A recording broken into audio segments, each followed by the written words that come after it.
పాడి పంటలు ఛానల్ వీక్షిస్తున్న రైతు సహోదరులందరికీ నమస్కారం. నా పేరు అజ్మేరా ఉషారాణి. నేను Andhra Pradesh fisheries university college of fisheries science నర్సాపురంలో గెస్ట్ ఫ్యాకల్టీగా పనిచేస్తున్నాను. ఈరోజు మనం ఈ కార్యక్రమంలో తక్కువ పెట్టుబడితో చిన్న మరియు సన్నకారు రైతులకు లాభదాయకమైన చేపల పెంపకం అనేది ఎలా చేయాలి మరియు ఎటువంటి పద్ధతులు పాటించడం వల్ల మంచి లాభం అనేది వస్తుందో ఈ కార్యక్రమంలో చూద్దాము. రైతులు ఆదాయం కోసం ఒక వ్యవసాయం పైనే ముఖ్యంగా ఆధారపడుతూ ఉంటారు. ఇలా ఆధారపడడం చాలా కష్టం. ఎందుకనంటే వ్యవసాయం పూర్తిగా వర్షపాతం, వాతావరణ పరిస్థితులపైన ఆధారపడి ఉంటుంది. చిన్న భూస్వామ్యం, ఉత్పత్తి ఖర్చులు పెరుగుతూ ఉండడం, మార్కెట్ ధరలలో మార్పులు మరియు కొన్ని పంటలు సంవత్సరానికి 1 లేదా 2 సార్లు మాత్రమే పండుతాయి. ఇలాంటి ప్రాబ్లమ్స్ వలన రైతులు చాలా కష్టాలు పడుతూ ఉంటారు. ఇటువంటి ప్రాబ్లమ్స్ వలన రైతులు స్థిరమైన ఆదాయాన్ని కోల్పోతూ ఉంటారు. అందుకని చేపల పెంపకం దీనికి ఒక మంచి తోడుగా నిలుస్తుంది. అంటే మనం వ్యవసాయంతో పాటు చేపల పెంపకం కూడా చేస్తే మనకి ఎక్కువ లాభం అనేది వస్తూ ఉంటుంది. సో ఎందుకు చేపల పెంపకమే అంటే ఇది తక్కువ స్థలంలోనే ప్రారంభించవచ్చు. కేవలం చేపలు 6 నుండి 8 నెలల్లోనే మార్కెట్ పరిమాణానికి చేరుకుంటాయి. ఇవి ప్రోటీన్ అధికంగా ఉండే ఆహారం కావడంతో ఎప్పుడు కూడా మంచి డిమాండ్ అనేది ఉంటుంది మార్కెట్లో. చేపల పెంపకాన్ని ఇతర వ్యవసాయ కార్యకలాపాలతో కూడా మనం కలిపి చేయవచ్చు. సో ఈరోజు మనము తక్కువ పెట్టుబడితో ఒక 2 చేపల పెంపక పద్ధతులను చూద్దాము. సో మొదటిది బ్యాక్యార్డ్ ఫిష్ ఫార్మింగ్, రెండవది సమగ్ర చేపల పెంపకం, అదే ఇంటిగ్రేటెడ్ ఆక్వాకల్చర్. సో ముందుది బ్యాక్యార్డ్ ఫిష్ ఫార్మింగ్ గురించి మనం ఈరోజు తెలుసుకుందాము. సో బ్యాక్యార్డ్ ఫిష్ ఫార్మింగ్ అని అంటే మన ఇంటి వెనక భాగంలో లేకపోతే మన పొలాలలో ఏదైనా చిన్న భాగంలో కూడా మనం ఈ ఫిష్ ఫార్మింగ్ని చేయవచ్చు. దీనికోసం ఎక్కువ పెట్టుబడి ఏం అవసరం లేదు. తక్కువ పెట్టుబడితో కూడా మనం దీన్ని చేస్తూ కుటుంబ స్థాయిలో మనం దీన్ని ప్రారంభించవచ్చు. సో మన దగ్గర ఉన్న స్థలం, బడ్జెట్ని బట్టి మనం ఒక 3 పద్ధతులను అనుసరించవచ్చు. అందులో మొదటిది చేపలను ట్యాంకులలో పెంచడం. దీనికి తక్కువ స్థలం ఉన్నా కూడా సరిపోతుంది. సో ఈ ట్యాంకులు ఎఫ్ఆర్పి ట్యాంక్స్ కావచ్చు, లేకపోతే హెచ్డిపిఈ ప్లాస్టిక్ ట్యాంక్స్ అయినా, లేకపోతే పీవీసీ టర్పోలిన్ ట్యాంక్స్ కూడా మనం ఇందులో యూజ్ చేయవచ్చు. ఒకవేళ మనం బిగినర్ స్టేజ్లో ఉన్నట్లయితే మనకి ఎఫ్ఆర్పి ట్యాంక్స్ అనేటివి చాలా మంచివి. సో ఇవి ఒక ట్యాంక్ మనం ఒక 500 నుంచి 1000 లీటర్ల ట్యాంక్స్ యూజ్ చేసినా కూడా ఒక ట్యాంక్ పెట్టడానికి మనకు 1 నుంచి 2 స్క్వేర్ మీటర్ల ఏరియా అనేది అవసరం అవుతుంది. సో ఈ ట్యాంకుల్లో పెంచే చేపలు ఏవైతే ఉన్నాయో అవి ఎలా ఉండాలి అంటే తక్కువ స్థలంలో కూడా ఎక్కువ ప్రాఫిట్ని ఇచ్చేలాగా ఉండాలి, నీటి నాణ్యత మార్పులను తట్టుకునేలాగా ఉండాలి. సో వాటి కోసం మనము ఈ ట్యాంకులలో తిలాపియా కానీ, కామన్ కార్ప్, పంగాషియస్, అనబస్ వంటి చేపలను పెంచడం చాలా ఉత్తమం.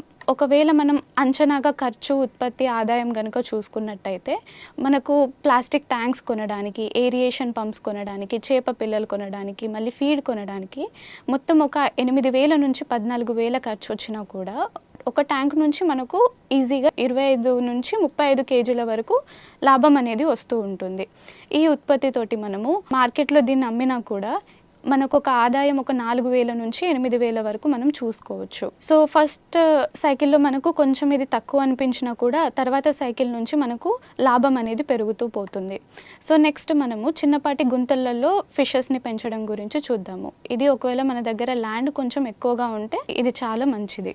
సో ఇక్కడ మనం ఏం చేస్తాము అని అంటే మనకున్న ఏరియాలో పాండ్స్ని తవ్వి అందులో మనం చేపల్ని పెంచుతూ ఉంటాము. ఏవైతే మనం పాండ్స్ తవ్వాలి అని అనుకుంటున్నామో ఆ ఏరియాలో కొన్ని జాగ్రత్తలు తీసుకోవాల్సి ఉంటుంది. సో ముఖ్యంగా ఏదైతే ఏరియా ఉందో అది క్లే ఆర్ లోమీ సాయిల్తో కూడినదై ఉండాలి. నేలకి కొంచెం వాటర్ని రిటైన్ చేసే ఎబిలిటీ అనేది ఉంటుంది కాబట్టి నీరు అనేది నిలువ ఉంటుంది. ఒకవేళ అలాంటి సాయిల్ గనక లేకపోయినట్లయితే మనం ప్లాస్టిక్ లైనింగ్ లేదా హెచ్డిపిఈ షీట్స్ వేసి వాటర్ని నిల్వ చేసుకోవచ్చు. సో ఏవైతే మనం పాండ్స్ కన్స్ట్రక్ట్ చేద్దాము అని అనుకుంటున్నామో అవి రెక్టాంగులర్ షేప్లో ఉండేలాగా చూసుకోవాలి. లోతు 1 నుంచి 1.5 మీటర్ల వరకు ఉండేలాగా చూసుకోవాలి. అండ్ ఎక్కువ ఎండ పడే ప్రదేశం అయితే చాలా మంచిది. సో పాండ్స్లలో మనము పాలికల్చర్ చేయడం చాలా మంచిది. పాలికల్చర్ అంటే ఒకటి కంటే ఎక్కువ చేపల్ని ఒకటే పాండ్లో కలిపి పెంచడం అన్నమాట. సో దీనికోసం మనము ఇండియన్ మేజర్ కార్ప్స్, లేకపోతే ఎగ్జోటిక్ కార్ప్స్, తిలాపియా, మురెల్ ఇలాంటి ఫిషెస్ అయితే చాలా బాగుంటాయి. సో మనం దీన్ని ఖర్చు, ఉత్పత్తి, ఆదాయం అంచనా వేసుకున్నట్టయితే మనకు పాండ్ తవ్వకానికి, లైనర్కి, అలాగే పిల్ల చేపలకి, ఫీడ్‌కి మొత్తం కలిపి మనకు ఒక 15,000 నుంచి 35,000 ఖర్చు వచ్చినా కూడా ఉత్పత్తి ఈజీగా ఒక పాండ్ నుంచి 80 నుంచి 120 కేజీల వరకు వస్తూ ఉంటుంది. సో దీని వలన మనకు ఆదాయం ఒక సైకిల్‌లో 10,000 నుంచి 24,000 వరకు వచ్చినా కూడా మనకు ఫస్ట్ సారి ఇది కొంచెం తక్కువ అనిపించినా కూడా సెకండ్ సైకిల్ నుంచి మనకు 8,000 నుంచి 15,000 లాభం అనేది వస్తూ ఉంటుంది. సో మూడవది మనము అక్వాపోనిక్స్ గురించి చూద్దాము. అక్వాపోనిక్స్ మీరు చాలా వినే ఉంటారు. ఇది చాలా లాభదాయకమైనది. సో ఇందులో మనం ఏం చేస్తాము అనంటే చేపలతో పాటు మొక్కల్ని కూడా పెంచుతాము. సో ఏవైతే చేపలు ఉన్నాయో ఆ చేపలు విసర్జించిన తర్వాత ఆ న్యూట్రిషియస్ విసర్జన ఏదైతే ఉంటుందో అవి మొక్కలకు ఎరువుగా వాడతాము. దీని వలన మనకు 2 ఉత్పత్తులు వస్తాయి. సో నీటి వినియోగం కూడా చాలా తక్కువ అండ్ కెమికల్ ఫర్టిలైజర్స్ మనం అసలు వాడాల్సిన అవసరం అనేది ఉండదు. సో నెక్స్ట్ మనం చూసినట్లయితే ఈ అక్వాపోనిక్స్లలో ఎలాంటి చేపలు తీసుకోవాలి అనంటే నీటి మార్పులను తట్టుకునేలాగా ఉండాలి ఈ చేపలు, మరియు ఎక్కువ మలినాలను ఉత్పత్తి చేసేలాగా ఉండాలి. ఈ మలినాలు కూడా న్యూట్రిషియస్గా ఉండడం మంచిది. సో ఇందులో మనము ఏవైతే చేపలు యూజ్ చేస్తామో అవి తిలాపియా, క్యాట్ ఫిష్, కోయి కార్ప్, గోల్డ్ ఫిష్ లేకపోతే గప్పీస్, టెట్రాస్ వంటి ఫిషెస్ వాడడం చాలా మంచిది. సో మనం కొన్ని బ్యాక్యార్డ్ ఫిష్ ఫార్మింగ్ ప్రయోజనాలు కనుక చూసుకుంటే మనకు ఎక్కువ పెట్టుబడి అవసరం లేదు, చిన్న స్థలమైనా సరిపోతుంది. దీనివల్ల మనకు అదనపు ఆదాయం అనేది వస్తుంది. ఇంకా మనం తాజా మరియు ఆరోగ్యకరమైన ఆహారం అనేది తీసుకోవచ్చు. కుటుంబ సభ్యులకు చిన్న స్థాయిలో ఉపాధి అనేది కల్పిస్తుంది. చిన్న స్థాయిలో ఉండడం వల్ల ఎక్కువ మెయింటెనెన్స్ అవసరం లేదు. ఒకవేళ మనకి నష్టం వచ్చినా కూడా ఎక్కువ ప్రభావం అనేది ఉండదు. సో నెక్స్ట్ మనము సమగ్ర చేపల పెంపకం గురించి చూద్దాము. సమగ్ర చేపల పెంపకము అనంటే ఇందులో మనం చేపలతో పాటు బాతులు కానీ, కోళ్ళు కానీ, లేకపోతే పశువులను కానీ కలిపి ఒకటే ఏరియా ఆఫ్ ల్యాండ్లో మనము దీన్ని పెంచుతాము. సో ఇక్కడ ఏమవుతుంది అంటే ఒక వ్యవస్థలో ఏర్పడే వ్యర్థాలు ఇంకొక వ్యవస్థలో పోషకాలుగా మారుతాయి. దీని వలన రైతులకు ఖర్చు తగ్గి ఉపాధి పెరిగి రైతులకు స్థిరమైన ఆదాయం అనేది వస్తూ ఉంటుంది. సో ఈరోజు మనము కొన్ని సమగ్ర పెంపకాలు చూద్దాము. సో మొదటిగా చేపలు మరియు కోళ్ళ సమగ్ర పెంపకం. సో ఇందులో మనము కోళ్ళతో పాటు చేపల్ని పెంచుతాము.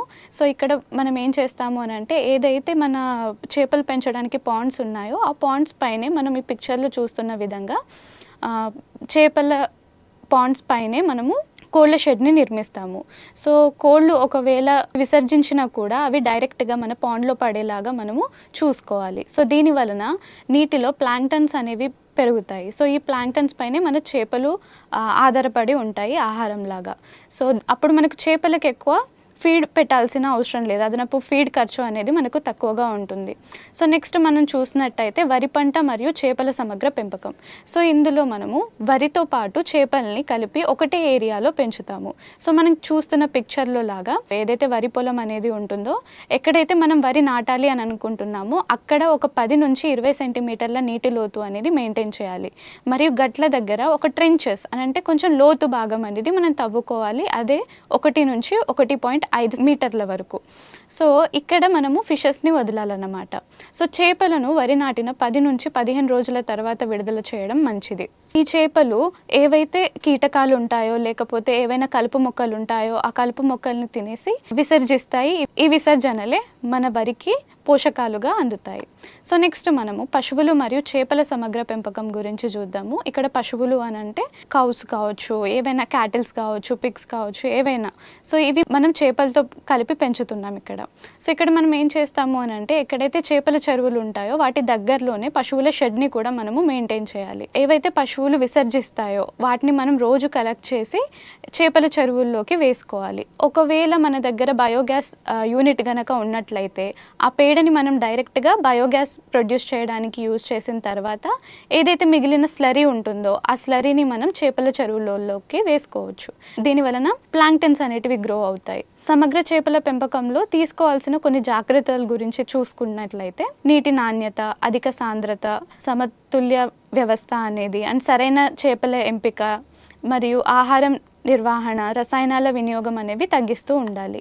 సో మనం ఏదైతే డిస్కస్ చేసామో బ్యాక్యార్డ్ ఫిష్ ఫార్మింగ్ మరియు సమగ్ర చేపల పెంపకం అనేది, ఇవి రెండు కలిసి మన చిన్న మరియు సన్నకారు రైతులకు అలాగే గ్రామీణ కుటుంబాలకు తక్కువ స్థలంలోనే తక్కువ పెట్టుబడితో ఎక్కువ ఆదాయం పొందే ఉత్తమ మార్గంగా నిలుస్తాయి. కానీ దీనికోసం సరైన ప్రణాళిక నిర్వహణ అనేది ఉండాలి.